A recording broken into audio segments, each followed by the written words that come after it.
మీరు ఎన్ని మంత్స్ అవుతుంది జాయిన్ అయ్యి? 2 months 2 months. మీరు ఏమేమి నేర్చుకున్నారు ఈ 2 months లో?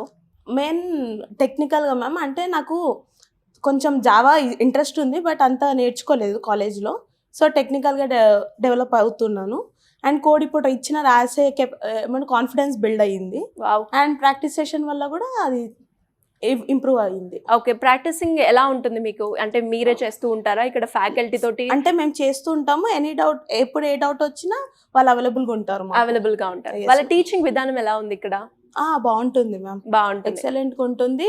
అంటే ఏ స్టూడెంట్కి ఎలా కావాలో అలానే ఎక్స్ప్లెయిన్ చేస్తారు. Super. మల్టిపుల్ టైమ్స్ కూడా ఎక్స్ప్లెయిన్ చేస్తారు. మీదే background? Computer science. Computer science. And అలాగే ఇక్కడికి వచ్చిన తర్వాత ఈ 2 months లో మీరు ఏమేమి నేర్చుకున్నారు? ఎలాంటి చేంజ్ మీరు చూడడం జరిగింది మీలో? అదే కమ్యూనికేషన్ బిల్డ్ అయ్యింది మ్యామ్. అంటే సాఫ్ట్ స్కిల్స్లో ఎలా అవుతుందంటే అన్నోన్ పర్సన్స్తో కమ్యూనికేట్ అవ్వడానికి స్కోప్ ఉంది. ఇది యూనిక్ ఇక్కడ. అండ్ గ్రూప్స్ చేసి ఆన్ ద స్పాట్ మాట్లాడడానికి టాపిక్స్ ఇస్తారు. దానివల్ల 1-2 days మేము ల్యాక్ అయినా తర్వాత ఇంప్రూవ్ అవ్వి మేము అక్కడ చాలా బిల్డ్ అయ్యాం. ఈవెన్ అందరం మా బ్యాచ్ వాళ్ళందరం. అండ్ టెక్నికల్గా ప్రతిదీ స్టార్టింగ్ నుంచి అడ్వాన్స్ లెవెల్ వరకు ప్రతి ఒక్కటి ఎక్స్ప్లెయిన్ చేస్తారు క్లియర్గా.